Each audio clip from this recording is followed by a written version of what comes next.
दोस्तों, आज हम कैट 395 एक्सकवेटर की प्रॉब्लम को ट्रबल शूट कर रहे हैं। मशीन में एक सीरियस इशू था। मशीन का पूरा फंक्शन बंद हो गया था। सबसे पहले हम कैबिन में बैठे और मशीन को स्टार्ट किया। उसके बाद हमने सेफ्टी लीवर, जिसे लॉक लीवर भी कहते हैं, रिलीज किया। नॉर्मली सेफ्टी लीवर रिलीज करने के बाद जब हम पायलट लेवर्स या स्टिक्स को मूवमेंट देते हैं तो मशीन के फंक्शंस चलने चाहिए। लेकिन यहाँ प्रॉब्लम ये थी कि सेफ्टी लीवर रिलीज करने के बाद भी हमने जो भी एक्शन दिया, बूम, आर्म या बकेट, मशीन में कोई भी मूवमेंट नहीं हुआ। पूरा सिस्टम डेड था। अब हमने सेफ्टी लीवर के सोलनॉइड को भी चेक किया। हमने देखा कि सोलनॉइड बिल्कुल सही काम कर रहा था। इसके लिए हमने सेफ्टी लीवर को 1-2 बार लॉक और अनलॉक किया और उस वक्त डिस्प्ले को ध्यान से ऑब्जर्व किया।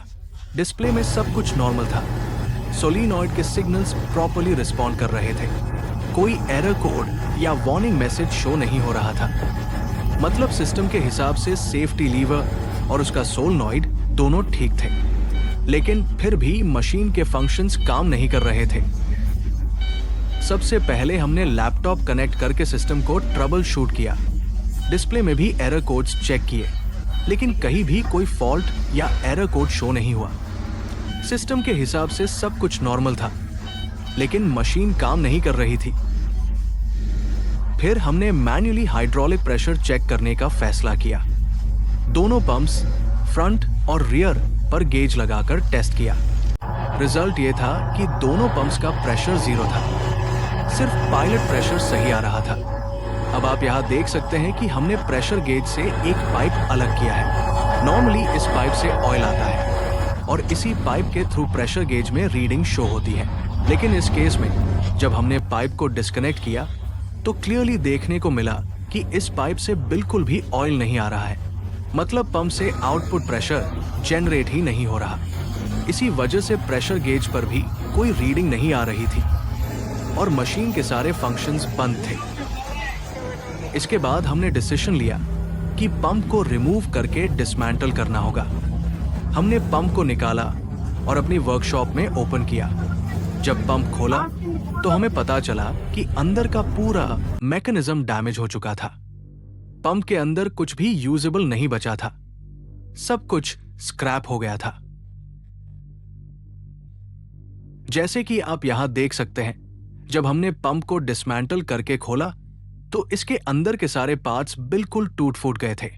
पंप के अंदर कुछ भी यूजेबल कंडीशन में नहीं बचा था। पूरा मैकेनिज्म डैमेज हो चुका था। आप भी अपना एक्सपीरियंस हमें कमेंट्स में जरूर बताइए। आपके हिसाब से पंप के इस तरह डैमेज होने की वजह क्या हो सकती है? हम आपके सजेशंस और फीडबैक का इंतजार करेंगे। दोस्तों, अगर आपको हमारा वीडियो पसंद आया हो तो हमारे YouTube channel FK hydraulics India को सब्सक्राइब जरूर कीजिए। वीडियो को लाइक कीजिए और अपने दोस्तों व जान पहचान वालों के साथ शेयर कीजिए। और साथ ही हमारे फेसबुक पेज द मैकेनिक को भी फॉलो कीजिए, जहां पर हम आपके लिए रेगुलर अपडेट्स, टिप्स और लाइव वीडियो लेकर आते हैं। हमने इंजन कपलिंग भी चेक किया। साथ ही ल्यूब्रिकेशन के लिए जो ऑयल का फ्लो होता है उसे भी वेरीफाई किया। इंजन कपलिंग और पंप के ड्राइव शाफ्ट को ल्यूब्रिकेशन सप्लाई के लिए जो ऑयल सिस्टम से आता है, हमने केयरफुली चेक किया कि ऑयल सही तरीके से आ रहा है या नहीं। कपलिंग की कंडीशन भी हमने प्रॉपर्ली इंस्पेक्ट की। कहीं कोई सामान, बोल्ट, वॉशर या कपड़ा फंस कर तो नहीं है। फिर हमने पंप में न्यू सर्विस किट इंस्टॉल किया। हर पार्ट को केयरफुली असेंबल किया और वापस पंप को मशीन में री इंस्टॉल किया। पंप लगाने के बाद मशीन को दोबारा स्टार्ट करके चेक किया और फाइनली मशीन का पूरा फंक्शन वापस से चालू हो गया। सभी मूवमेंट्स स्मूथ और नॉर्मल तरीके से काम कर रहे हैं। अगर आपकी मशीन में भी कभी कोई प्रॉब्लम आती है तो आप हमें मैसेज कर सकते हैं या डायरेक्ट कॉल भी कर सकते हैं। हमारा कॉन्टैक्ट नंबर आपको चैनल के बायो में मिल जाएगा। हम पूरे भारत में सर्विस प्रोवाइड करते हैं और हर तरह के एक्सकेवेटर के हाइड्रोलिक सिस्टम के एक्सपर्ट हैं। तो याद रखिए,